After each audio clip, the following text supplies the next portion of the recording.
तो एलील को हम लोग एलिलोमॉर्फ भी बोलते हैं, ठीक है ना। तो allele is also known as a allelomorph. तो allele means when a gene when a two form of a gene present, या फिर when a alternate form of a gene या फिर pair of a gene that contain a contrasting character, a pair of a gene that contain a contrasting character is known as a allele or allomorph, or a alternate form of a gene means one gene and another is alternate form of that gene। मतलब यहाँ पे जैसे मैंने आपको पहले बताया था।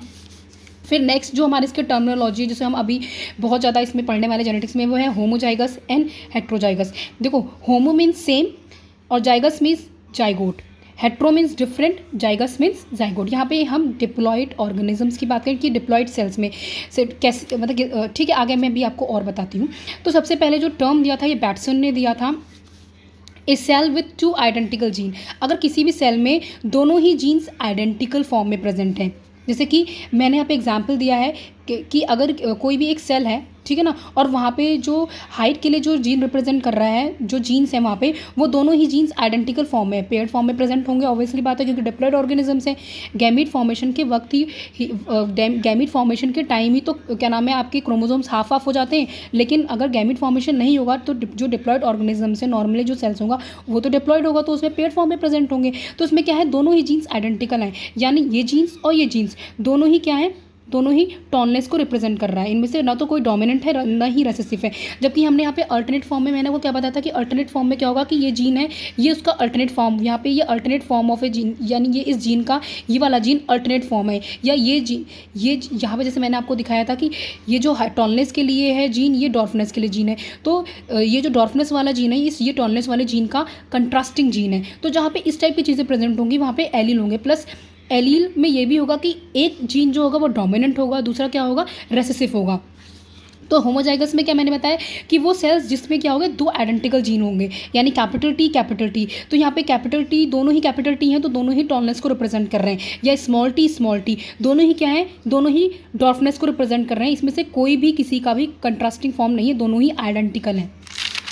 ये तो हमारी हो गई होमोजाइगस। अब अगर हम हेट्रोजाइगस की बात करें तो हेट्रोजाइगस में क्या है कि हेट्रोजाइगस में क्या है, a cell with gene and its allele. कोई भी सेल हो और उसमें उसका जीन और दूसरा उसका जीन और दूसरा क्या, उसका एलील हो उस जीन का, मतलब उस जीन का जो दूसरा जीन हो वो उस जीन का कंट्रास्टिंग जीन हो, तो उसको हम लोग बोलते हैं हेट्रोजाइगस। जैसे कि कैपिटल टी, मैंने स्मॉल टी बताया था कि कैपिटल, जैसे मान लो किसी भी सेल में ये जीन्स प्रेजेंट है, तो भाई कैपिटल टी किसको रिप्रेजेंट करे, capital T represent tallness and small T represent dwarfness.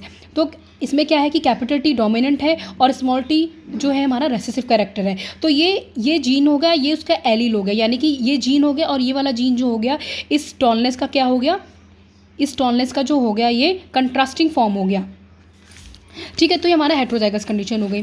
अब क्या है, डोमिनेंट और रेसेसिव क्या होते हैं, a gene which express itself homozygous as well as heterozygous condition. मतलब क्या है, ऐसे जीन्स जो आपको होमोजाइगस और हेट्रोजाइगस दोनों ही कंडीशन में अपने आप को शो करते हैं, उन्हें हम बोलते हैं डोमिनेंट। ठीक है ना, जैसे कि यहाँ पे कैपिटल टी है, ये किसको रिप्रेजेंट कर रहा है, ये टॉल प्लांट का, ये जो जीन है ये टॉल प्लांट के लिए है। लेकिन अगर कैपिटल टी और स्मॉल टी होगा तब भी जिन प्लांट्स में कैपिटल टी और स्मॉल टी जीन आएंगे वो प्लांट भी टॉल होंगे। मतलब ये कि यहाँ पे जो कैपिटल टी है, यानी जो टॉलनेस के लिए जो कैरेक्टर वाला जीन जो है वो अपने आप को, ये होमोजाइगस कंडीशन है और ये हेट्रोजाइगस कंडीशन है, इन दोनों ही कंडीशन में अपने आप को रिप्रेजेंट कर रहा है। तो यहाँ पे क्या है, जो टॉलनेस वाला जीन है, जो टॉलनेस वाला कैरेक्टर है वो क्या है, वो डोमिनेंट कैरेक्टर है। अब यहाँ पे क्या है, रेसेसिव। तो a gene which express itself only is homozygous genotype. ऐसे जीन जो अपने आप को होमोजाइगस कंडीशन में ही शो करते हैं। और इसमें क्या है, जैसे कि स्मॉल टी यहाँ पे क्या है कि अब जो स्मॉल टी वाला बेटा, जो यहाँ पे स्मॉल टी है, ये डॉर्फनेस को शो कर रहा है। और ये ऐसा जीन है जो जब ये होमोजाइगस कंडीशन में होगा, मतलब दोनों ही जीन जब आइडेंटिकल होंगे तभी अपने आप को एक्सप्रेस करेगा। ये हेट्रोजाइगस कंडीशन में, जैसे देखो ये हेट्रोजाइगस कंडीशन थी, यहाँ पे स्मॉल टी अपने आप को एक्सप्रेस नहीं कर पा रहा था, तो इसको हम लोग बोलेंगे रेसेसिव। जीनोटाइप का मतलब क्या होगा, मतलब अगर मैं कहूँ कि इस प्लांट का जीनोटाइप क्या है, तो मतलब मैं वहाँ पर बात कर रही हूँ प्लांट्स के जीन्स की, कि उसके प्लांट्स के जीन कैसे हैं।